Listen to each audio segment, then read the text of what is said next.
Hello కానమూకు కథావచనం మోహనవచనం పరిజ్ఞాన హితబాండం నిత్య చదువరి శ్రోతలకు ఆహ్వానం. నమస్కారం. చదవతగునెవరు రాసిన తదుపరి చదివిన వెంటనే మరువక పలువురికి వినిపింపబూనిన అది ఏ పరిజ్ఞాన హితబాండమవు పో మహిళ మోహనవచనమై విరాజిల్లు. పరిజ్ఞాన హితబాండం లక్ష్యం ప్రతివారీ సమాచార హక్కు, తెలుసుకునే హక్కు సైతం జీవించే హక్కుతో సమానం. ఆ స్ఫూర్తితోనే ఇప్పుడు కల్పకం శాస్త్రవేత్తల ఘనతను మన కానమూకు కథ వచ్చిన శ్రోతలకు అవగాహన నిమిత్తం ఇప్పుడు వినిపిస్తాను, వినండి.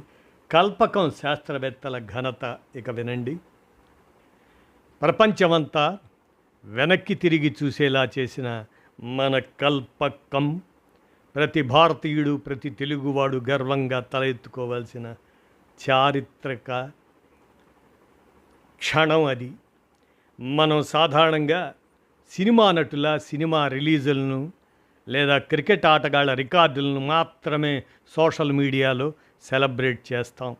కానీ మన భవిష్యత్తునే మార్చబోయే ఒక పెద్ద నిజమైన మాయాజాలం చెన్నైకి కొన్ని కిలోమీటర్ల దూరంలో ఉన్న కల్పక్కంలో నిశ్శబ్దంగా జరిగిపోయింది. అవును, గత వారం జూన్ 26, 2026న భారతదేశం ప్రపంచ విజ్ఞాన చరిత్రలో ఓ కొత్త అధ్యాయాన్ని రాసింది. అమెరికా, ఫ్రాన్స్ వంటి సూపర్ పవర్ దేశాలు కోట్ల రూపాయలు ఖర్చు చేసి ఇది మాకు సాధ్యం కాదు అని వదిలివేసిన ఒక అత్యాధునిక అణుశక్తి సాంకేతికతను మన భారతీయ శాస్త్రవేత్తలు సాధించి చూపించారు.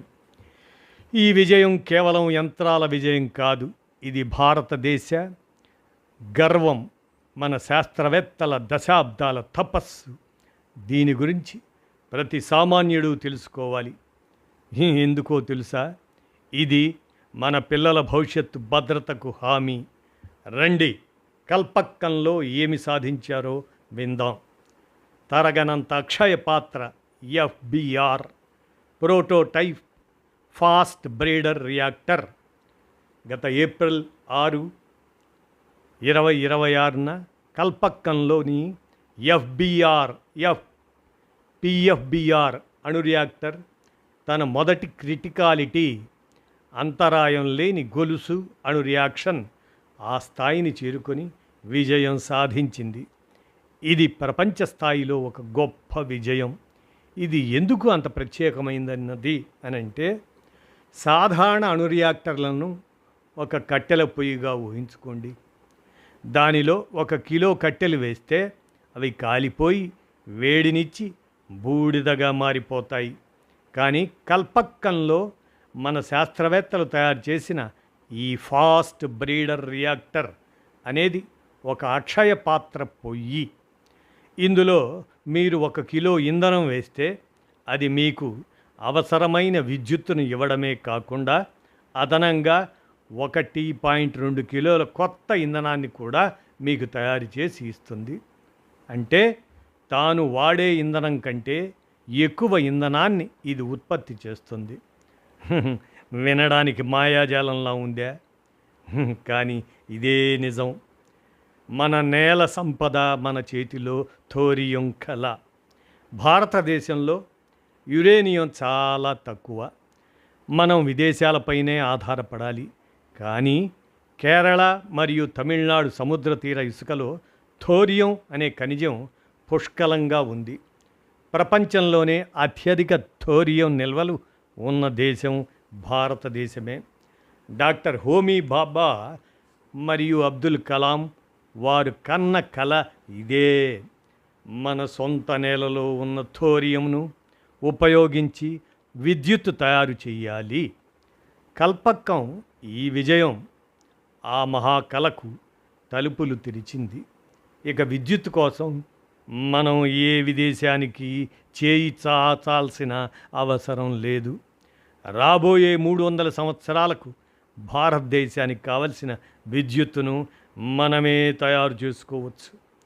ప్రపంచాన్ని ఆశ్చర్యపరిచిన గ్రీన్ హైడ్రోజన్ విజయం అదే పరిశీలిస్తే ఇప్పుడు జూన్ 26న జరిగిన ఆ గొప్ప మాయాజాలం దగ్గరకు వద్దాం.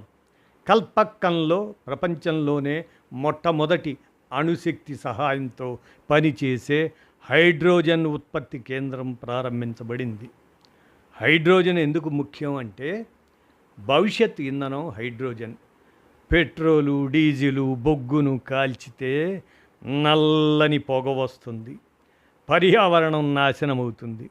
కానీ హైడ్రోజన్ను ఇంధనంగా ఉపయోగిస్తే పొగకు బదులుగా చివరికి వచ్చేది స్వచ్ఛమైన నీరు మాత్రమే.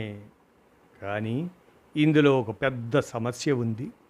ఈ మంచి హైడ్రోజన్ను తయారు చేయడానికి నీటిని, అదే H2O విడగొట్టాలి. అలా విడగొట్టడానికి చాలా పెద్ద మొత్తంలో విద్యుత్తు అవసరం. ఆ విద్యుత్తును తయారు చేయడానికి మళ్ళీ బొగ్గును కాల్చాలి. ఇది శుభ్రమైన ఇంట్లోకి చెత్తను తీసుకురావడం లాంటి వైరుధ్యం.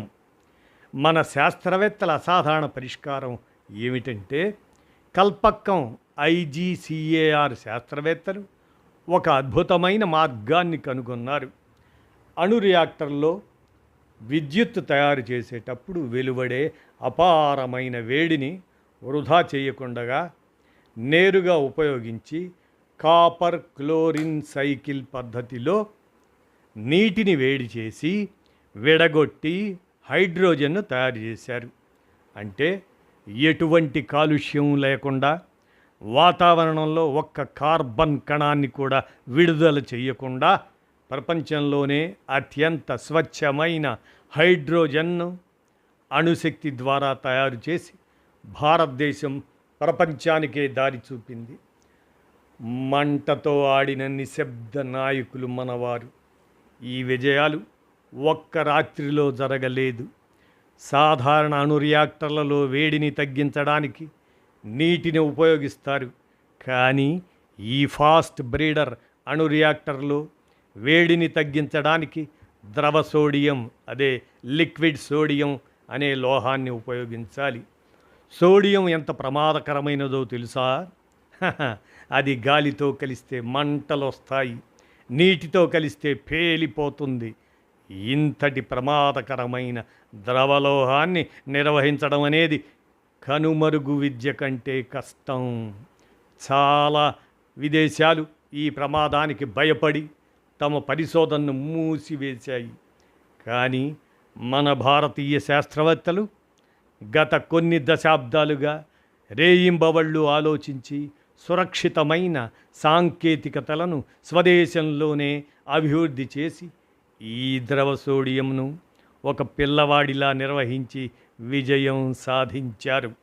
దీనికోసం తమ జీవితాలను అంకితం చేసిన ఆ పేరు తెలియని శాస్త్రవేత్తల పాదాలను మనం అందరం తాకి నమస్కరించాలి తప్పనిసరిగా. సామాన్యులైన మనకు దీనివల్ల ఏమి ఉపయోగం అని అనుకోవచ్చు మీరు. అదే తక్కువ ధరకు విద్యుత్తు. ఇక బొగ్గు కొరత అనే మాటకే తావు ఉండదు. తమిళనాడు సహా భారతదేశమంతా అంతరాయం లేని చౌకైన విద్యుత్తు లభిస్తుంది. ఇక ఆర్థిక వృద్ధి గమనిస్తే గల్ఫ్ దేశాల్లో యుద్ధం జరిగితే పెట్రోల్ ధర పెరుగుతుందని ఇక మనం భయపడాల్సిన అవసరం లేదు. మన సొంత హైడ్రోజన్ ఇంధనంతో మన పరిశ్రమలు నడుస్తాయి. స్వచ్ఛమైన గాలి, అదే కార్బన్ ఉద్గారాలు పూర్తిగా తగ్గి మన తదుపరి తరం పిల్లలు కాలుష్యం లేని స్వచ్ఛమైన గాలిని పీలుస్తారు. ఇక జాతీయ భద్రత విషయానికి వస్తే ఇంధనంలో మనం ఎవరిపైనా ఆధారపడకుండా స్వయం సమృద్ధి సాధించినప్పుడు ప్రపంచ వేదికపై భారతదేశ సూపర్ పవర్ పట్టు మరింత బలపడుతుంది. గర్వంగా మనందరం ఈ విజయాన్ని పంచుకోవాలి. కల్పక్కం అనేది ఇక కేవలం ఒక ఊరి పేరు కాదు, అది భారతదేశ శాస్త్రీయ ఆత్మవిశ్వాసానికి చిహ్నం. ఎన్నో అడ్డంకులు, సాంకేతిక ఆంక్షలు, విదేశాల విమర్శలను అన్నింటినీ తుడిచిపెట్టి ఈరోజు అణుశక్తి మరియు హరిత శక్తి రంగంలో భారతదేశం ప్రపంచ సింహాసనంపై గర్వంగా కూర్చుంది. క్రీడా విజయాలను జరుపుకునే మనం దేశం యొక్క తలరాతనే మార్చబోతున్న ఈ గొప్ప శాస్త్రీయ విజయాన్ని కూడా జరుపుకుందాం. ఈ అంశాన్ని ప్రతి ఒక్కరూ విని మీ పిల్లలకు కల్పక్కం శాస్త్రవేత్తల ఈ విజయాన్ని గురించి గర్వంగా చెప్పండి. భారతదేశం చేయగలదా అని అడిగిన ప్రపంచం ముందు భారతదేశం మాత్రమే చేయగలదు అని నిరూపించిన ఆ గుండెలకు మన రాయల్ సెల్యూట్ చేద్దాం అని కల్పక్కం శాస్త్రవేత్తల ఈ ఘనతను సమాచార సౌజన్యంగా మన కానమూకు కథ వచ్చిన శ్రోతలకు అవగాహన నిమిత్తం వినిపించాను. విన్నారుగా. ధన్యవాదాలు.